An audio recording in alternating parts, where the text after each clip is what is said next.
Mesdames et messieurs, bonsoir. 24 heures après le raid américain manqué en Iran, le monde entier se pose 1000 questions. Nous tâcherons de répondre à quelques-unes en consacrant la majeure partie de ce journal à une édition spéciale que vous présenteront Louis Berrieux et Georges Bortoli. D'où sont partis les avions américains? Comment 3 hélicoptères lourds ont-ils pu tomber en panne? Nous venons de recevoir à l'instant même les premières images en provenance d'Iran et qui vous montrent les carcasses des appareils américains.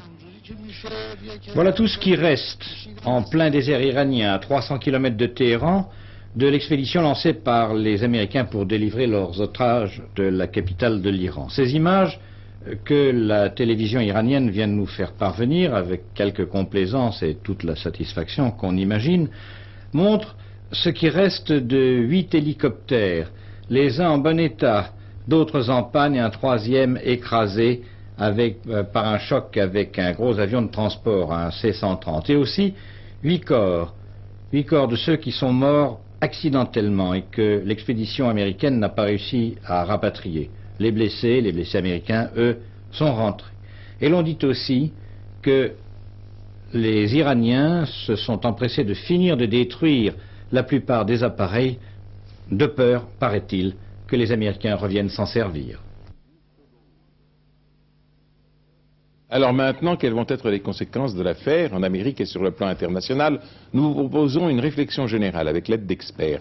Sur notre plateau, Maurice Couve de Murville, président de la Commission des Affaires étrangères de l'Assemblée nationale, et Samuel Pisard, avocat et écrivain américain, spécialiste des rapports Est-Ouest. À Washington, le professeur Stanley Hoffman, politologue, professeur à l'université de Harvard, et à Moscou, Alexei Sezeman, journaliste politique à la radio-télévision soviétique. D'abord, quelques faits appris aujourd'hui. Premièrement, en Iran, on va disperser les otages dans plusieurs villes pour qu'il soit beaucoup plus difficile de leur venir en aide par une action semblable à celle d'hier. Deuxièmement, l'opinion publique américaine est favorable à Carter, alors qu'hier, on prédisait le contraire en Europe. À Moscou, enfin, on parle de la déraison de M. Carter. L'Iran, eh bien, il en fut évidemment question à la convention du PS consacrée aujourd'hui à la politique étrangère.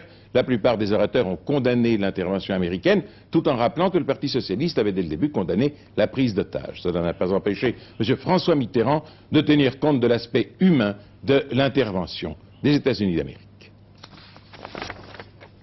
Le droit du pays bafoué, des frères, des familles, et d'une façon plus générale, la famille américaine est touchée, comme le serait la famille française.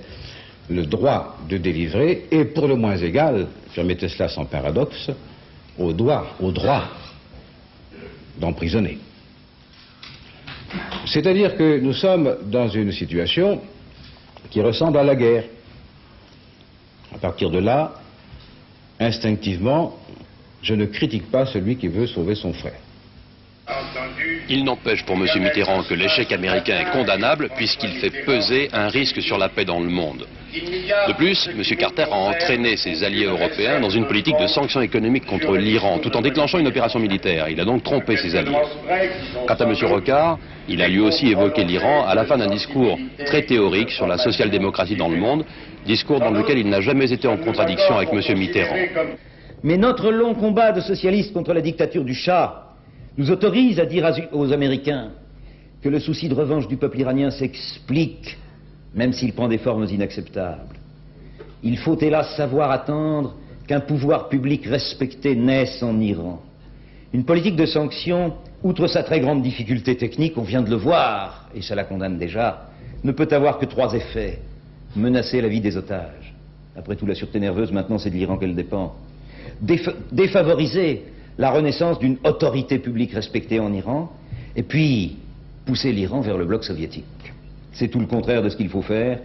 Il faut parfois du courage pour reconnaître qu'il y a des problèmes temporairement insolubles. Demain, la Convention nationale du Parti socialiste examinera le calendrier de désignation des candidats socialistes au présidentiel. Certains sont pressés, comme M. Rocard et ses amis. La majorité, autour de M. Mitterrand, voudrait attendre le plus longtemps possible.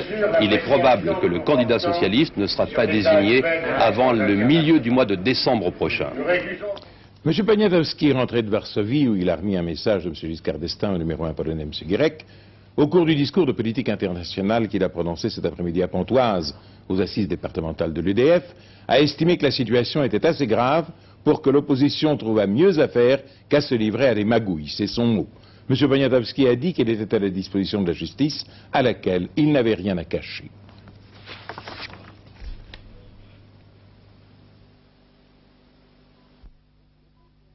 Aujourd'hui, l'opposition me prend pour cible et vise d'ailleurs d'autres au-delà de moi. Cela ne trompe personne. Et je vous dirai que j'en suis flatté, parce que le dernier homme politique que certains aient souhaité traîner en haute cour, c'était le général de Gaulle. Les députés socialistes et communistes cherchent à ouvrir des voies redoutables pour la démocratie.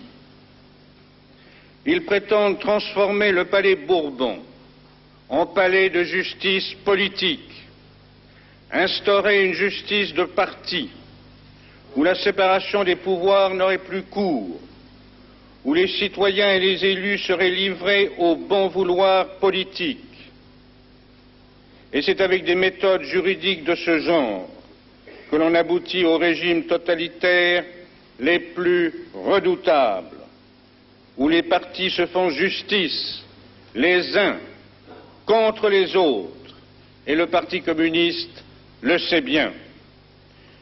Je mets en garde solennellement les députés et les dirigeants des partis de liberté contre de tels dangers. Au colloque des jeunes démocrates sociaux, M. Bernard Stasi a souligné « Gardons-nous aujourd'hui tout particulièrement d'ironiser sur les incohérences, sur les insuffisances et sur les ratés de la politique américaine. La faiblesse des États-Unis est celle de l'Occident face au camp de la servitude. Elle est aussi la faiblesse du camp de la liberté. » Il n'y a aucun survivant dans la catastrophe de l'avion charter anglais qui s'est écrasé aux îles Canaries, à Santa Cruz de Tenerife. Le bilan est très lourd, 146 morts. L'appareil est tombé 6 minutes avant l'atterrissage, non loin d'une cité universitaire à une vingtaine de kilomètres de l'aéroport, sur le flanc d'une colline très boisée. La plupart des passagers venaient de la région de Manchester pour prendre quelques vacances au soleil. Ce qui paraît curieux à première vue, c'est que les recherches se sont d'abord orientées vers la mer, car l'on croyait que l'appareil était tombé dans les eaux. Les officiels avaient même donné l'ordre à tous les bâtiments croisant près des côtes de rechercher l'avion disparu. Après ce résumé de l'actualité, eh bien venons-en, Louis Berriot, à notre édition spéciale. Oui, alors par cette édition, nous souhaitons vous proposer une réflexion sur l'état de la situation internationale et ses évolutions possibles. Nous allons le faire sur 3 thèmes.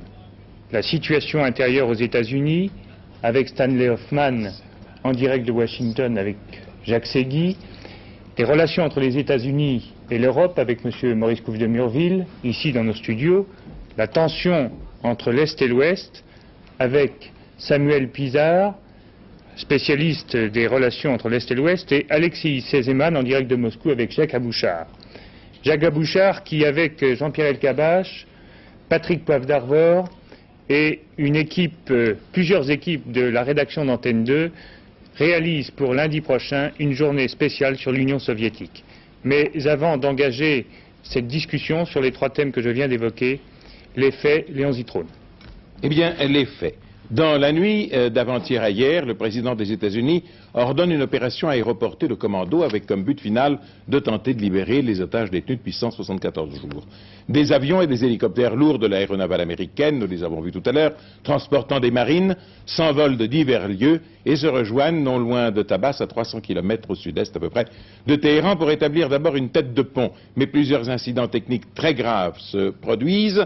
Alors, Maurice Werther, à partir de là, que va-t-il se passer? Les porteurs C-130 ont fait escale dans le sud de l'Égypte avant de se poser près de Tabas, dans le désert iranien, à environ 300 km de Téhéran. Les hélicoptères RH-53 ont décollé du porte-hélicoptère Nimitz en mer d'Arabie, au large du sultanat d'Oman, pour aller se poser au même point de rencontre et de ravitaillement de Tabas. Les matériels maintenant, d'abord le porte-avions Nimitz, orgueil de la flotte, d'où s'envolent 8 hélicoptères RH-53, les plus modernes, construits par Sikorsky. L'un après l'autre, 3 de ces hélicoptères tombent en panne. Au 3e, la mort dans l'âme, le président Carter donne l'ordre d'abandonner l'opération. Ce n'est pas tout. Après la défaillance technique et mécanique, comme devait le dire M. Carter, c'est l'accident. Dans des conditions mal définies, un hélicoptère en pleine retraite tamponne un C-130, un des 6 avions gros porteurs chargés de ramener tout le monde en lieu sûr. Il y a 8 morts et des blessés. Les autres avions ramènent les blessés vers des hôpitaux amis en Allemagne occidentale d'abord, aux États-Unis ensuite. L'avion accidenté et tous les hélicoptères indemnes ou non sont donc abandonnés sur place, comme nous l'avons vu tout à l'heure. L'aviation iranienne vient les détruire, de peur, dit-on curieusement du côté iranien, que les Américains ne reviennent s'en servir. Alors venons-en aux conséquences. Réaction de l'Iran, si les États-Unis recommencent un raid semblable, les otages seront sacrifiés. Et aussitôt une décision, on va disperser les otages dans plusieurs villes. Comme cela, si les États-Unis tentaient néanmoins une nouvelle opération de commando, il leur serait beaucoup plus difficile, voire impossible, de réussir à libérer tous les otages. Serge Misret. Ces Américains sont prisonniers depuis bientôt 6 mois. Jusqu'à présent, ils vivaient ensemble. Maintenant, ils vont être séparés. Ce sont les étudiants islamiques qui viennent de le décider. Les otages vont être dispersés dans différentes villes d'Iran et ils seront placés sous la responsabilité de la population. Le détail de leur transfert sera révélé ultérieurement. Cette mesure de précaution est prise, dit-on, pour décourager toute autre tentative américaine. D'ailleurs, s'il y en avait une, ont précisé les étudiants islamiques, elle entraînerait immédiatement l'immolation de tous les otages. Quant à M. Bani Sadr, le président de la République iranienne, il a tenu tout à l'heure une conférence de presse. Y assistait la famille du Marine Tim, retenu en otage. M. et Mme Tim ont condamné l'action du président Carter. M. Bani Sadr, lui, a dit que l'Iran ne déposerait pas de plainte devant les Nations Unies et il a ajouté qu'il était d'accord pour rendre les corps des soldats américains tués dans l'opération sans poser de conditions préalables aux États-Unis. Après ces faits, voyons comment se présente la situation maintenant. Louis Berriot. Alors tout de suite avec Georges Bortoli, les réactions en France et dans le monde, et particulièrement à Moscou où nous attendent Alexis Sézéman et Jacques Abouchard. Georges Bortoli. Les journaux français ont des réactions qui vont de la commisération à l'inquiétude. Commisération par exemple avec le Quotidien de Paris qui titrait ce matin sous un portrait de Carter, le pauvre. Et inquiétude par exemple avec la Croix qui titre ce soir, Carter, le dos au mur. Du côté officiel, le chancelier Schmitt et Mme Thatcher également ont exprimé une certaine compréhension à l'égard du président Carter, mais avec des réticences visibles. Du côté officiel français, silence complet. Bref, l'Europe est consternée, l'Occident est consterné, d'autant plus consterné d'ailleurs que les Américains n'ont pas vraiment joué la concertation dans cette affaire avec leurs alliés. Quant aux réactions soviétiques, eh bien, vous l'avez dit, il y a Jacques Abouchard qui nous attend à Moscou. Alors Jacques, est-ce que vous nous entendez et est-ce que vous pouvez nous parler de l'atmosphère politique aujourd'hui à Moscou concernant cette affaire de la tentative américaine en Iran? Eh bien, Georges Bortoli, vous savez que l'Union soviétique avait déjà un sérieux compte à régler avec M. Carter au sujet du boycottage des Jeux Olympiques. Et il est évident que l'affaire de l'opération de commando de Téhéran contre l'Iran n'a rien arrangé. Alors la presse de Moscou s'est littéralement déchaînée aujourd'hui, hier et aujourd'hui, contre la Maison-Blanche. Elle l'a fait d'ailleurs, selon les spécialistes, avec une rapidité inhabituelle. Alors on peut dire que le ton est à la fois grave et ironique. Grave en raison des conséquences qu'aurait pu avoir l'affaire, et puis ironique en raison du fiasco honteux de la manière dont s'est terminée cette affaire selon les termes même de la Pravda. Alors à mes côtés, donc Alexis Sézéman, on a prétendu à l'extérieur de l'URSS que peut-être les Russes auraient été au courant de cette opération. Alexis, qu'est-ce que vous en pensez? C'est une stupidité parce que si nous étions au courant, du moins je le pense, je suis persuadé pour mon gouvernement que certainement nous aurions fait l'impossible pour que cette opération ne puisse pas avoir lieu. Et à ce propos, je sais, oui, on prétend que, n'est-ce pas, il y a, paraît-il, eu un brouillage par lequel on a empêché les avions d'atterrir, alors c'est ce qui a provoqué cet accident. Mais écoutez, si les oies du Capitole ont sauvé Rome, ce canard un peu gros, enfin lancé, n'est-ce pas, par je ne sais qui, sauvera probablement pas les Américains du ridicule dans lequel ils se trouvent. Alors on a eu l'impression que vos réactions ici à Moscou étaient à la fois, si vous voulez, mesurées dans le fond et très vives sur la forme.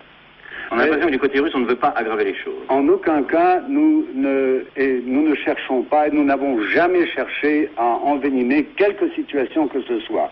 Bon, l'Iran a commis un impair en prenant des otages, nous l'avons condamné, mais sans chercher à envenimer les choses. Ici, c'est les Américains qui tentent une opération malheureuse pour eux, malheureuse pour beaucoup de choses aussi.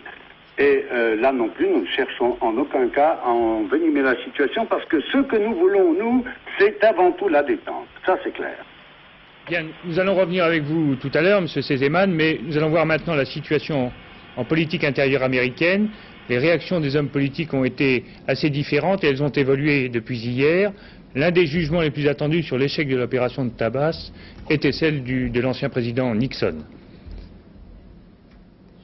We tried this kind of a venture, as you may recall, during the Vietnam War. It was successful.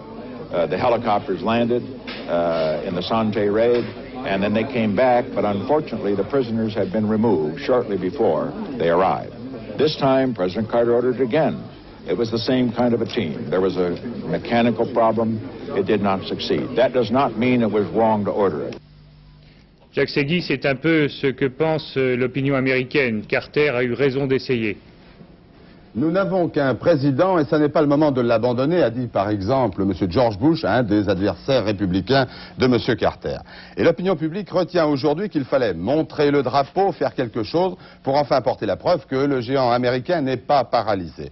Une fois encore, c'est le réflexe patriotique qui s'est déclenché, alors qu'on est bien loin de connaître comment aurait dû se dérouler toute l'opération. Un premier sondage nous apprend ce matin que les Américains, dans une écrasante majorité, 88%, continuent de penser qu'il faut soutenir Carter pour la libération des otages. Et, fait étonnant peut-être, 70% des Américains restent en faveur d'une nouvelle opération de sauvetage. Le Washington Post et le New York Times, dans leur éditorial, affirment « On peut regretter l'échec, mais pas la démarche, la tentative ». Mais dans ce même New York Times, des voix se font plus critiques, comme celle de l'écrivain Arthur Schlesinger, qui demande « Eh bien, maintenant, que va-t-on faire ?» Critique et analyse de M. Stanley Hoffman également, qui est avec nous et qui vous écoute, Louis Berriot. Bien, M. Stanley Hoffman, est-ce que cet échec ne va pas favoriser pour vous la montée des faucons et des militaires qui vont souhaiter peut-être un réarmement des États-Unis, en tous les cas le développement de nouvelles armes atomiques? Très probablement oui, mais pas tout de suite, parce que dans ce genre de cas, on avait déjà l'exemple de la crise au moment de l'affaire de la baie des cochons.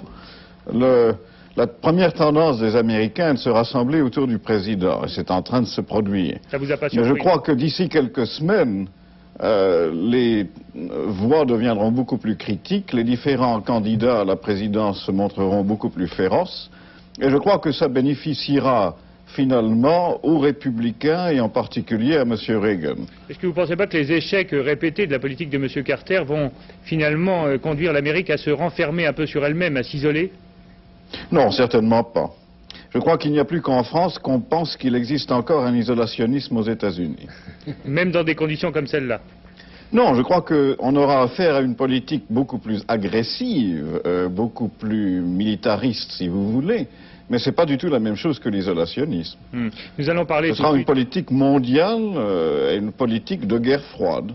Nous allons évoquer tout de suite avec M. Maurice Couve de Murville les problèmes des relations entre l'Europe et les États-Unis. Comment les voyez-vous, ces relations, dans la mesure où vous voyez bien que l'Europe est un petit peu stupéfaite et inquiète de la manière dont la politique américaine est conduite? Oui, c'est évident. Je crois que vous avez défini les réactions normales des Européens dans cette affaire. La première a été la stupéfaction parce qu'ils ne s'y attendaient pas et qu'ensuite ça a été l'échec lamentable que l'on a connu. Est-ce que vous attendez une crise de confiance vraiment entre les Européens et les Américains? Écoutez, j'allais dire la seconde réaction est l'inquiétude. Mais l'inquiétude vise davantage la situation mondiale que les États-Unis eux-mêmes. C'est-à-dire quelles vont être les conséquences de ce coup manqué. Alors, pour ce qui est des réactions ou des conséquences dans les rapports entre les États-Unis et les Européens, je crois qu'il est encore trop tôt de porter un jugement définitif. Il est certain que ça va créer en Europe, je dirais, des sentiments divers. Il y a des sentiments de solidarité qui sont incontestables, qui sont exprimés d'ailleurs en beaucoup d'endroits, y compris la France. Et puis, il y a des sentiments de doute. Mais alors, les sentiments de doute sur le bien fondé de la politique américaine, pas seulement le coup monté de l'enlèvement des otages, mais l'ensemble de ce qui s'est passé depuis l'affaire de l'ambassade de Téhéran. Alors prenons un exemple précis, n'est-ce pas? Il y a 4 jours, au début de la semaine, les ministres des Affaires étrangères de l'Europe avaient justement pris des mesures en vue de sanctions contre l'Iran à la demande des États-Unis et soi-disant pour éviter que les États-Unis ne prennent des mesures militaires, ne fassent une aventure militaire. Ces mesures ont été décidées, ces mesures de sanctions, l'aventure militaire a quand même eu lieu. Est-ce que vous croyez finalement que les Européens vont continuer dans cette voie des sanctions économiques? Ben, écoutez, je pense que les Européens vont se poser des questions. Et les questions qu'il y a lieu de poser, je trouve, parce qu'il faut toujours s'élever au-dessus des circonstances et des incidents, même quand ces incidents sont aussi spectaculaires que celui-là, les questions qu'on peut se poser, d'abord c'est à quoi ça sert? Est-ce que ces sanctions sont utiles? Est-ce qu'elles ont la moindre efficacité? Et on peut dire que si le gouvernement des États-Unis avait pensé que ces sanctions seraient efficaces, il n'aurait pas eu besoin de tenter l'enlèvement des otages. Il n'avait qu'à attendre que les sanctions aboutissent à la libération. Vous êtes contre les sanctions? C'est une première... Non, je pose des questions. Et la seconde question qu'on peut se poser, si ces sanctions sont vraiment appropriées. Parce que, après tout, si les pays européens suivent les États-Unis, cela veut dire que l'ensemble du monde occidental, puisque le Japon en fait partie et qu'il est aussi associé à cette politique, ça veut dire que l'ensemble du monde occidental sera coupé de l'Iran. Est-ce que c'est vraiment ce que l'on cherche, de jeter l'Iran, volens-nolens, contraint ou de bonne volonté, dans les bras de l'Union soviétique? Déjà, nous voyons que l'Union soviétique vient de conclure un accord commercial avec l'Iran. Monsieur Hoffman, vous avez entendu probablement M. Couve de Murville. Est-ce que vous pensez que la crédibilité des relations entre l'Europe et les États-Unis est à ce point entachée de suspicion? Je vous répondrai en 2 points, d'ailleurs parfaitement contradictoires. Le premier, c'est que la position officielle des États-Unis, qui se défend fort bien, c'est que l'opération d'avant-hier n'était pas une invasion, n'était même pas un blocus naval qui est un acte de guerre, c'était une tentative pour évacuer les otages américains, étant donné, comme le faisait remarquer M. Couve de Murville, que les autres moyens, y compris d'ailleurs aussi la pure et simple négociation, ne menaient à rien ou risquaient de traîner en longueur. La deuxième remarque, c'est que sur le fond, je ne suis pas du tout en désaccord avec les analyses de M. Couve de Murville, mais il faut aussi se rendre compte du fait suivant. Les Américains, pendant plusieurs semaines, ont misé sur la patience, la prudence et les négociations. Il y a eu des espoirs sans doute excessifs au moment de la mission de M. Waldheim et ensuite, une fois que ces espoirs sont retombés, il a bien fallu, pour des raisons qui ne tiennent d'ailleurs pas particulièrement à la campagne électorale, faire quelque chose. Il y a une pression de l'opinion et une sorte de désespoir devant l'échec des voies, mettons, raisonnables mais trop lentes. Et je crois que c'est dans cette espèce de cage que tourne pour l'instant la politique américaine. Je crois que finalement il faudra en revenir en fait à la voie de la patience, pour toutes les raisons que M. Couve de Murville a indiquées. Bon, retour à Moscou maintenant avec M. Cézeman. M. Cézeman, vous êtes ici? Oui. Est-ce que vous y croyez encore à cette détente finalement et à la voie de la patience que vient d'évoquer M. Hoffman? Absolument. Absolument. Et la détente n'est pas compromise par l'acte que vient de commettre Carter en déclenchant cette opération en Iran. Elle a été compromise, si vous voulez, par toute la politique de Carter ces derniers mois. Un peu la vôtre aussi, non? Non, je ne crois pas. Au contraire, nous ne cessons de tout faire pour qu'il y ait la détente. Même nous en autres à Afghanistan. Moscou, ici, nous sommes absolument persuadés là-dessus. Oui. Mais Louis Berriot veut parler de l'Afghanistan, là. C'est ça, oui. Ah, l'Afghanistan, mais bon, écoutez, c'est un autre sujet, évidemment. Mais là ça, encore, vrai, vous connaissez très bien la position soviétique. Tout à fait. Je n'ai rien à redire là-dessus. Je vous remercie. Alors maintenant, nous allons voir avec Samuel Puisard, qui est un avocat international et qui œuvre depuis longtemps sur la détente. Et je vais vous poser la même question qu'à M. Sezeman. Est-ce que vous croyez, vous, encore à la détente? Écoutez, c'est quand même encourageant de voir Moscou et Washington simultanément dire des mots encourageants au sujet de la détente. Mais il ne faut pas s'attacher aux mots. Il faut rétablir la coexistence. Il faut désamorcer l'apocalypse. Est-ce que vous voyez une alternative? Nous courons les risques d'un holocauste thermonucléaire. Et croyez-moi, j'ai déjà vu dans ma vie une fois tout un monde s'effondrer. Alors aujourd'hui, les machines militaires marchent très mal. Est-ce que vous pensez que les règles du jeu international ne sont pas maintenant escamotées ou faussées? Est-ce qu'on ne devrait pas... escamotées parce que nous voyons que la quincaillerie militaire est rouillée et parfois je me demande si les cerveaux militaires ne sont pas rouillés aussi. Alors les règles de jeu, il faut regarder la réalité, comprendre la réalité. L'Union soviétique est une très grande puissance militaire, c'est vrai, mais elle souffre d'une très grande faiblesse industrielle, agricole. Elle n'arrive pas à nourrir son peuple.